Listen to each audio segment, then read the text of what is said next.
ہم میں سے بہت سے لوگ آیت الکرسی پڑھتے تو ہیں لیکن بغیر سمجھے، بغیر جانے کہ یہ آیت بتاتی کیا ہے تو یہ ایک آیت، لیکن اس کی فضیلت کے بارے میں بہت سی احادیث وارد ہوئی ہیں۔ ترمذی کی ایک روایت ہے حضرت ابو ہریرہ رضی اللہ تعالی عنہ سے کہ نبی صلی اللہ علیہ وسلم نے فرمایا کہ ہر چیز کا کوہان اور بلندی ہے، یعنی ہر چیز کی بلندی ہوتی ہے، اور قرآن حکیم کی بلندی سورۃ البقرہ ہے، اور اس میں آیت الکرسی تمام آیتوں کی سردار ہے۔ یعنی ہر چیز کی ایک بلندی ہوتی ہے، قرآن کی بلندی کس میں ہے؟ سورۃ البقرہ میں، اور سورۃ البقرہ میں ایک آیت ہے جو تمام آیتوں کی سردار ہے، اور وہ کون سی آیت ہے؟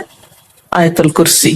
حضرت ابی ابن کعب سے روایت ہے کہ نبی صلی اللہ علیہ وسلم نے فرمایا، اے ابو المنذر، اللہ کی کتاب میں تمہارے پاس سب سے افضل آیت کون سی ہے؟ عرض کیا، اللہ اور اس کا رسول خوب جانتا ہے۔ آپ نے فرمایا، اے ابو المنذر، اللہ کی کتاب کی آیات میں کون سی آیت تمہارے پاس سب سے بڑی ہے؟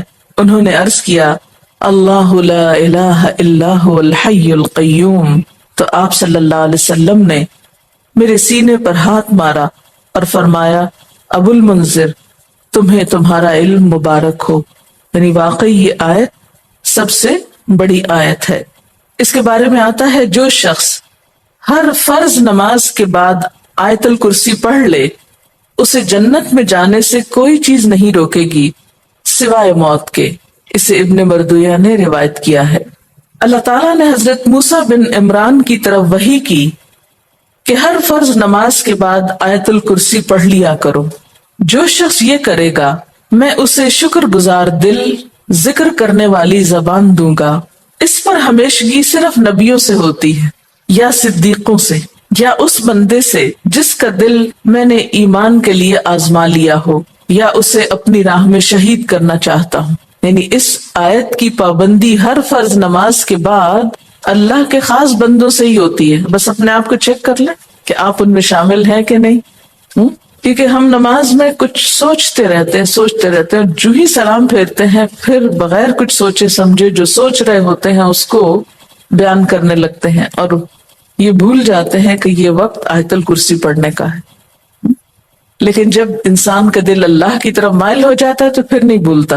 نبی صلی اللہ علیہ وسلم نے یہ بھی فرمایا کہ جس گھر میں آیت الکرسی پڑھی جائے اس گھر سے شیطان نکل جاتا ہے۔ اس کے بارے میں ایک روایت ہے جو بخاری کی ہے، صحیح حدیث ہے۔ حضرت ابو ہریرہ رضی اللہ تعالی عنہ کہتے ہیں کہ آپ صلی اللہ علیہ وسلم نے مجھے صدقہ فطر کی حفاظت پر مقرر کیا۔ فطرانہ جمع ہو رہا تھا اور آپ نے اس کی حفاظت کے لیے ان کو ایک طرح سے چوکیداری دی۔ کوئی شخص آیا اور غلہ چوری کرنے لگا، میں نے اسے پکڑ لیا اور کہا، میں تجھے رسول اللہ صلی اللہ علیہ وسلم کے پاس لے جاؤں گا۔ وہ کہنے لگا، میں محتاج ہوں، عیالدار ہوں، سخت تکلیف میں ہوں، چنانچہ میں نے اسے چھوڑ دیا۔ جب صبح ہوئی تو آپ نے مجھ سے پوچھا، ابو ہریرہ، آج رات تمہارے قیدی نے کیا کہا تھا؟ میں نے کہا، یا رسول اللہ صلی اللہ علیہ وسلم، اس نے محتاجی اور عیالداری کا شکوہ کیا تھا، مجھے رحم آیا تو میں نے اسے چھوڑ دیا۔ آپ نے فرمایا، دھیان رکھنا، وہ جھوٹا ہے، وہ پھر تمہارے پاس آئے گا۔ چنانچہ اگلی رات وہ پھر آیا اور غلہ اٹھانے لگا، میں نے اسے پکڑ لیا اور کہا، آج تو ضرور میں تمہیں نبی صلی اللہ علیہ وسلم کے پاس لے جاؤں گا۔ وہ کہنے لگا، مجھے چھوڑ دو، میں محتاج ہوں، عیالدار ہوں، آئندہ نہیں آؤں گا۔ مجھے پھر رحم آ گیا اور میں نے اسے چھوڑ دیا۔ صبح ہوئی تو آپ صلی اللہ علیہ وسلم نے مجھ سے پوچھا، ابو ہریرہ، تمہارے قیدی نے کیا کیا؟ میں نے کہا، یا رسول اللہ صلی اللہ علیہ وسلم، اس نے سخت محتاجی اور عیالداری کا شکوہ کیا، مجھے رحم آ گیا تو میں نے اسے چھوڑ دیا۔ آپ نے فرمایا، دھیان رکھنا، وہ جھوٹا ہے، وہ پھر آئے گا۔ چنانچہ تیسری بار میں طاق میں رہا، وہ آیا اور غلہ سمیٹنے لگا۔ میں نے کہا، اب تو میں تمہیں ضرور آپ صلی اللہ علیہ وسلم کے پاس لے جاؤں گا، اب یہ تیسری بار ہے، تو ہر بار یہی کہتا ہے کہ پھر نہ آؤں گا، مگر پھر آتا رہا۔ اس نے کہا، مجھے چھوڑ دو، میں تمہیں چند کلمے سکھاتا ہوں جو تمہیں فائدہ دیں گے۔ میں نے کہا، وہ کیا ہیں؟ کہنے لگا، جب تو سونے لگے تو آیت الکرسی پڑھ لیا کر، اللہ کی طرف سے ایک فرشتہ تیرا نگہبان ہوگا اور صبح تک شیطان تیرے پاس نہ آئے گا۔ صبح ہوئی تو آپ صلی اللہ علیہ وسلم نے مجھ سے پوچھا تیرے قیدی نے آج رات کیا کیا؟ میں نے آپ صلی اللہ علیہ وسلم کو ساری بات بتلا دی تو آپ صلی اللہ علیہ وسلم نے فرمایا اس نے یہ بات سچی کہی حالانکہ وہ جھوٹا ہے۔ پھر آپ نے مجھ سے کہا ابو ہریرہ جانتے ہو 3 راتوں سے کون تمہارے پاس آتا رہا ہے؟ میں نے کہا نہیں۔ آپ صلی اللہ علیہ وسلم نے فرمایا وہ شیطان تھا جو انسانی شکل میں آ رہا تھا۔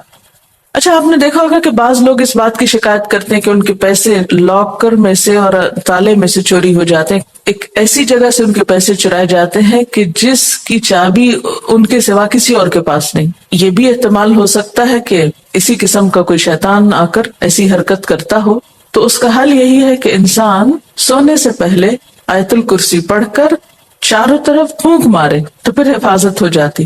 آپ گھر سے نکلنے لگے یا ایسے اپنے لاکر کو لاک کرنے لگے تو آیت الکرسی پڑھ کر اس پر پھونک مار دے تو اللہ تعالیٰ ایک چوکیدار مقرر کر دیں گے، ایک فرشتے کو، پھر کوئی نہیں چرا سکے گا اس کو۔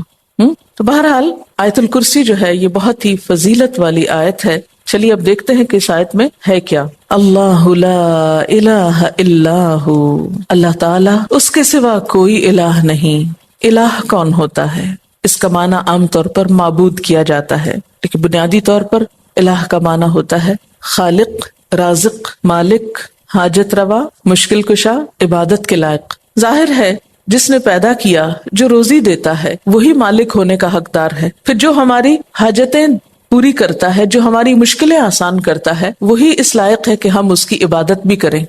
تو اللہ لا الہ الا ہو، اللہ تعالیٰ وہی عبادت کے لائق ہے۔ الحی القیوم، زندہ ہے، قائم رہنے والا ہے، دوسروں کو قائم رکھنے والا ہے۔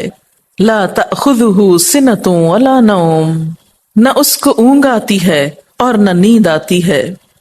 لہ ما فی السماوات وما فی الارض، اسی کے لیے ہے جو آسمانوں میں ہے اور جو زمین میں۔ من ذا الذی یشفع عندہ الا باذنہ، کون ہے جو اس کے پاس سفارش کر سکے مگر اسی کے اذن سے۔